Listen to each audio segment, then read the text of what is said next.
نحمده ونصلي علی رسولہ الکریم فاعوذ باللہ من الشیطان الرجیم بسم اللہ الرحمن الرحیم۔ سامعات السلام علیکم ورحمۃ اللہ وبرکاتہ۔ الحمدللہ ہم نے پچھلے درس میں کفر کا معنی ہم نے دیکھا تھا کہ کیا ہے کفر کا معنی۔ آج ہم انشاءاللہ کفر کے اقسام پر روشنی ڈالیں گے۔ پچھلے میں نے آپ کو جو بتایا تھا کفر کے اقسام، آج ان اقسام کو میں دلائل کے ساتھ ایکسپلین کروں گی انشاءاللہ۔ چھوٹا سا ایکسپلینیشن، جیسے اس کا آپ کو اور مزید ایکسپلینیشن لینا ہے کس کے ذریعے سے؟ قرآن کی تفسیر کے ذریعے سے۔ میں آپ کو یہاں مختصراً بتا رہی ہوں کہ کفر کے اقسام کے دلائل کیا ہیں۔ دیکھیے، کفر کے اقسام میں پہلی قسم جو ہم نے پڑھی وہ کیا تھا؟ کفر تکذیب۔ میں نے آپ کو جو کہا تھا کفر کے اقسام کے بارے میں، پہلی قسم کفر تکذیب، اس کی دلیل دیکھیں گے کیا ہے انشاءاللہ۔ کفر تکذیب یعنی جھٹلا دینا، کہہ دینا کہ یہ جھوٹ ہے، کہہ دینا کہ یہ جھوٹ ہے اور انکار کر دینا۔ کفر کے معنی میں نے آپ کو بتایا تھا نا، چھپا دینا، انکار کر دینا۔ تو یہ یعنی چھپا دینا، انکار کر دینا، تو یہ اس میں سے ایک ہے کفر تکذیب، یعنی ایسا کفر، ایسا انکار جو یہ بول کر انکار کر دینا، یہ کہہ کر انکار کر دینا کہ یہ غلط ہے، جھوٹ ہے۔ جیسے قرآن کی آیت ہے، اللہ سبحانہ وتعالیٰ فرماتے ہیں وَمَنْ أَظْلَمُ مِمَّنِ افْتَرَىٰ عَلَى اللَّهِ كَذِبًا أَوْ كَذَّبَ بِالْحَقِّ لَمَّا جَاءَهُ أَلَيْسَ فِي جَهَنَّمَ مَثْوًى لِلْكَافِرِينَ۔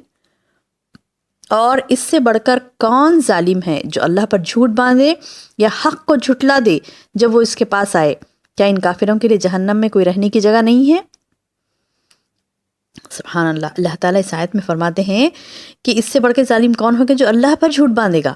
یعنی یہ کہتے ہیں نا، اکثر اس قسم کی آیتیں کئی ہیں قرآن میں، جیسے اللہ تعالیٰ فرماتے ہیں کہ انہوں نے اللہ پر جھوٹ باندھا، یہ کہہ کر جھوٹ باندھا، یہ کہہ کر جھوٹ باندھا۔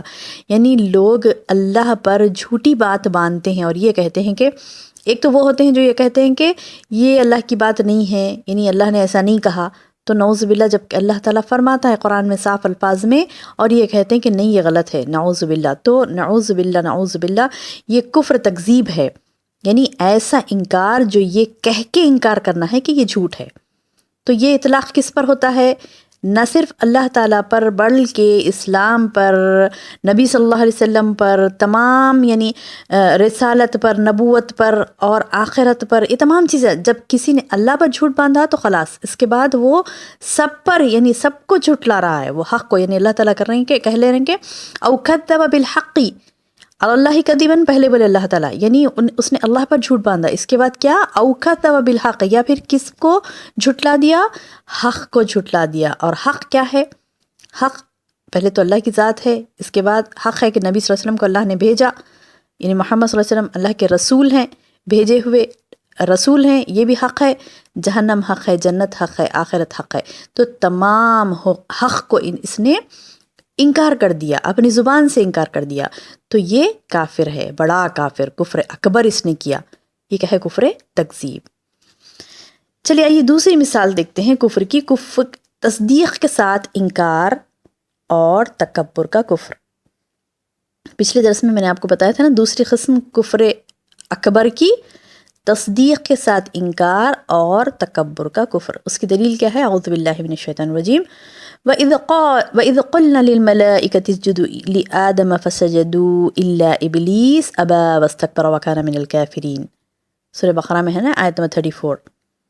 اور جب ہم نے فرشتوں سے کہا کہ آدم کو سجدہ کرو تو انہوں نے سجدہ کیا مگر ابلیس نے نہیں کیا، اس نے انکار اور تکبر کیا اور کافروں میں سے ہو گیا۔ تو سمجھ میں آیا نا، تصدیق کے ساتھ انکار اور تکبر کیا ہے؟ تکبر کا کفر، یعنی اس نے اس صداقت کو جان لیا۔ کس صداقت کو؟ کہ اللہ تعالیٰ سچ ہے، برحق ہے، اسے معلوم ہے کہ یہ اللہ تعالیٰ ہے، یہ حکم دے رہا ہے کہ اس آدم کو سجدہ کرو، اس نے بنایا آدم کو، اور کہہ رہا ہے کہ سب فرشتوں سے، تمام فرشتوں سے اللہ پاک کہہ رہے ہیں کہ کرو سجدہ، اور سب کر بھی رہے ہیں، لیکن یعنی تصدیق سے ہو گئی، شیطان کو تصدیق ہو گئی، یعنی اسے کوئی شک نہیں تھا، کوئی تردد نہیں تھا، تردد محض اس وجہ سے تھا، تصدیق بھی ہو گئی، یعنی سچ اس نے مان لیا، یہ باتیں سب سچ ہے، اس کے نظروں کے سامنے سچ ہے، لیکن اس کے باوجود وہ کفر کرتا ہے۔ کس لیے؟ کیونکہ تکبر اس کے پاس ہے۔ تو یہ ہے تکبر کا کفر۔ یہ کفر اکبر کی قسم ہے، یعنی تکبر میں آ کے منہ موڑ لینا۔ اللہ اکبر۔ اسی لیے حدیث میں آیا ہے کہ اللہ کے رسول صلی اللہ علیہ وسلم نے فرمایا، حدیث قدسی ہے کہ اللہ تعالیٰ فرماتا ہے تکبر، کبر میری چادر ہے، خبردار جو ہاتھ لگایا تو۔ اللہ اکبر۔ یعنی یہ حدیث کو سن کر رونگٹے کھڑے ہو جاتے ہیں۔ اللہ نے فرمایا تکبر، کبر میری چادر ہے، خبردار جو ہاتھ لگایا تو، یعنی کسی انسان کو یہ مجال ہی نہیں ہے کہ وہ تکبر کرے۔ اللہ کو سخت ناپسند ہے تکبر، اور وہ تکبر کے ذریعے سے کیا ہوتا ہے؟ کفر تک ہو جاتا ہے بندے سے۔ وہ تکبر کرتا ہے اور اللہ سے منہ موڑ لیتا ہے۔ وہ تکبر ہی تھا جو، وہ کبر ہی تھا جو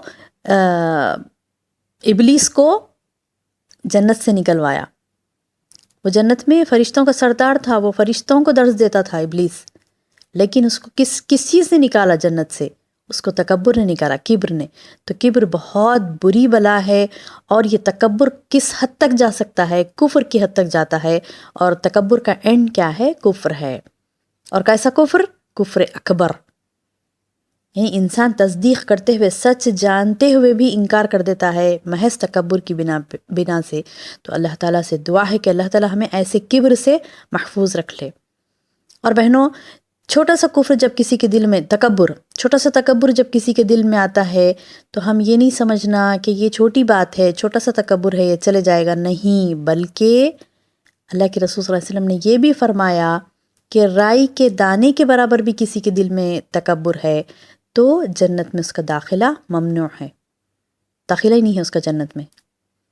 کتنا؟ رائی کے دانے کے برابر۔ رائی جانتے ہیں نا، جو بگھار میں ڈالی جاتی ہے رائی، چھوٹا سا دانہ ہوتا ہے اس کا، تو وہ رائی کے دانے کے برابر بھی کسی کے دل میں تکبر ہوگا تو جنت میں اس کا داخلہ ممنوع ہے۔ کیوں؟ کیونکہ وہ رائی کے دانے کا پہاڑ بن سکتا ہے۔ جیسے ایک مثل مشہور ہے، کہتے بھی ہیں لوگ کہ رائی کے دانے کا پہاڑ بن سکتا ہے، تو وہ پہاڑ کیا ہوتا ہے؟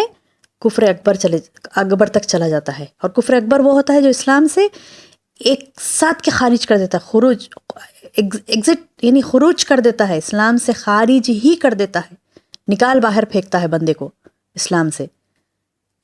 کیا چیز؟ کفر اکبر۔ اور کفر اکبر کیا ہے؟ کفر اکبر کی ایک قسم ہے تکبر بھی، تکبر کا کفر۔ تو بندے کو چاہیے کہ وہ الرٹ ہو جائے، چھوٹا سا تکبر بھی اس کے دل میں ہے تو اسے نکال باہر پھینکے۔ ہمیں اپنے آپ کو چیک کرنا چاہیے بہنوں، جیسے اللہ کے رسول صلی اللہ علیہ وسلم کے زمانے میں صحابہ کرام اپنے آپ کو چیک کرتے تھے، دیکھتے تھے، اپنے دلوں کو ٹٹولتے تھے کہ دل جو ایمان سے منور ہیں اس میں کہیں کبر کا شیوا تو نہیں آیا۔ چھوٹی چھوٹی باتوں پر ہم دیکھ سکتے ہیں کہ ہمارے اندر کبر ہے یا نہیں، ہماری بات کے انداز میں، ہمارے چال کے انداز میں۔ حتیٰ کہ اللہ تعالیٰ اتنا تک فرما دیے کہ جب بندہ اکڑ کر چلتا ہے تو اللہ تعالیٰ یہ بولے کہ کیوں اکڑتا ہے یہ؟ سورہ حدید کی آخری آیتوں میں دیکھیے آپ، اللہ تعالیٰ فرماتے ہیں کیوں اکڑتا ہے بندہ، کیا سمجھتا ہے یہ اکڑ کر کیا آسمانوں کی اس حد تک پہنچ جائے گا، بلندی تک، یا پھر اکڑنے سے زمین کو چیر دے گا، یا پہاڑوں کے آسمانوں کی بلندی کو پہنچ جائے گا؟ کچھ نہیں کر سکتا، لیکن پھر بھی اکڑتا ہے تو اللہ کو سخت ناپسند ہے۔ واللہ لا یحب کل مختال فخور، اللہ نے کہا اللہ پسند نہیں کرتا ہر اکڑنے والے اور شیخی باز کو۔ سورہ حدید کی آیت ہے یہ۔ قرآن میں 2-3 مرتبہ کہا اللہ نے کہ تکبر اللہ کو سخت ناپسند ہے، اور کئی جگہ تو وعید کے طور پر اللہ نے کہا کبر کو میں نے فنا کر دیا۔ تو اللہ تعالیٰ سے دعا ہے کہ اللہ تعالیٰ ہمیں کبر سے محفوظ رکھے۔ اور یہ 2 چیزیں آج ہم نے پڑھی کفر اکبر کی 2 قسمیں، ایک کفر تکذیب یعنی جھٹلا دینا، اور دوسرا تصدیق کے باوجود، تصدیق کے ساتھ انکار اور تکبر کا کفر۔